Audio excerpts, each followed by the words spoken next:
Hey guys, happy Soul Sister Saturday. This is Dayna. I decided to do today's Soul Sister episode outside because, well, it's still pretty cold out here in New Hampshire, but it's warmer than it has been. So I wanted to be energized by the fresh air, and I have such cabin fever, guys. I'm stuck in the house a lot of the time, and I just wanted to bring you guys outside with me. Well, I got a lot of comments and a lot of messages and emails from you guys this week, and it seems collectively like a lot of you are dealing with the same kind of stuff. One of the main things I want to focus on in today's episode is the idea that you will only be treated more maturely and more respectfully when you speak up for yourself. I think a lot of you do a lot of different activities, and you're in a lot of different classes and group settings, and a lot of times it's stuff that you really want to be doing, and it's really fun and rewarding. But sometimes, after a while, certain activities become kind of boring and they're not as fulfilling to us anymore. But we don't want to let our parents down. You don't want to let your parents and teachers down because they're so used to you being in that particular group or club or sport that you feel kind of stuck.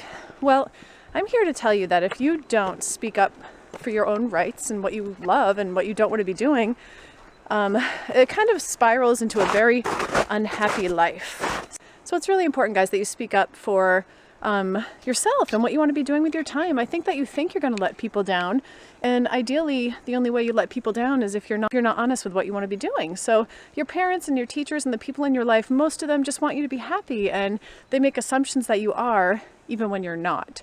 So say that you're on a soccer team and you have been for a couple years and it's not fulfilling to you anymore. It's important for you to connect with your parents and sit down and just say, hey, can I talk to you? I'm really disappointed that I'm going to let you down, but I'm just not finding soccer as fulfilling as it was for me years ago. And I want to be doing things with my time that I feel really good about and passionate about. So I really would like to stop going, to open up the space for new adventures and new activities and new possibilities. And I think when you come at it really honestly and maturely, you in turn will be respected and treated more maturely. When you're letting fear guide you in your decision making, it's never a good thing. Anytime you're afraid to speak your mind, let that be an internal motivation for you to realize that you're not going in the right direction.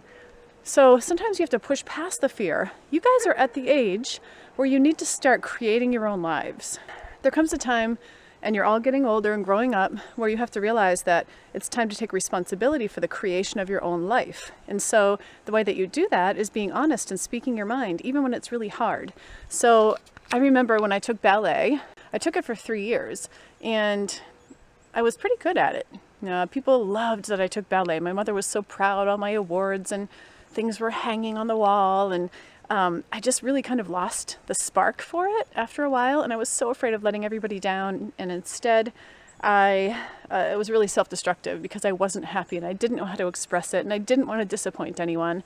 Well, eventually I quit, but I didn't really do so the right way. I ended up pretending I was sick so I didn't have to go, and then I would lie about it in an attempt for people just to understand where I was coming from. I had a really hard time speaking my truth, and it was such a waste of time. I stayed in ballet for so many more months, longer than I should have.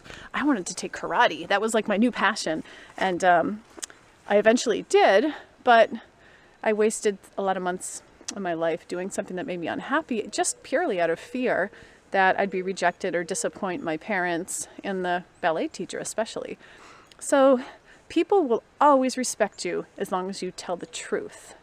People aren't going to respect you if you're staying in some kind of activity or group or setting that you're not happy in. In fact, the total opposite will happen. You can't fake it. People know energy. People know how you're feeling deep down because the energy and the way that you're approaching it, you can't fake being happy when you're not.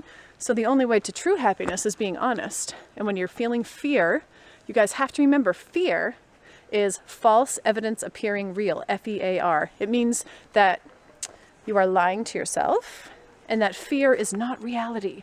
Your fear can overtake you and it becomes this big monster, and it creates a lot of dysfunction within us. So guys, in this week's episode, I just want to focus on the collective idea that you should be doing what brings you joy and happiness, no matter what it is, no matter what other people think. If you're not truly happy and coming from a place of passion and power and excitement and joy, it's not going to lead you in the right direction. It won't. So that's going to wind it up for this episode of Soul Sister Saturday. I want to hear that you guys are creating the lives of your dreams. Let go of the things that don't serve you anymore. Let go of the group activities or the classes or the sports or anything that doesn't serve you. The only way you're going to live the life of your dreams is to stop doing what you don't like to be doing and open up the space for something new and more evolved and more in alignment with who you are. The only way you're going to let that in is by letting go of some things. So really lay in bed and think about, what do I love to do? What makes my heart sing? What makes me happy? And what don't I like? The way that you can do that is to just feel the feelings in your body. Like, say to yourself, soccer practice. Ugh. And like the way your body feels is an indicator of which direction you should go in. So listen to your heart. You don't need to be guided by fear of letting anybody down. You don't. And I know it's so cliche to say the only person you're letting down is you, but it's true. Like, you have to get in alignment with who you are, not who you think you should be for everybody else. And encourage other people to do the same thing. If you know a friend or a sister or somebody close to you is unhappy doing something, encourage them to let it go and tap more into who they truly are as a person. And in doing so, that is what brings you happiness and authenticity. And people will respect you when you're honest with yourself and with them. So guys, honesty is the key to true internal happiness. And the only way you're going to grow as a human being is to let some things go, to open up the space to let some amazing new things come into your life. So guys, thank you so much for tuning into this episode of Soul Sister Saturday. Keep writing in, keep sending me your questions, and I'll keep answering them. And guys, so many of you sent your beautiful Soul Sister pictures, and I can't wait to show you at the end of this video. I was like in tears how beautiful and whole and perfect you all are. So know that I've always got your back, and I love you guys, and even when it doesn't seem like it, all is well.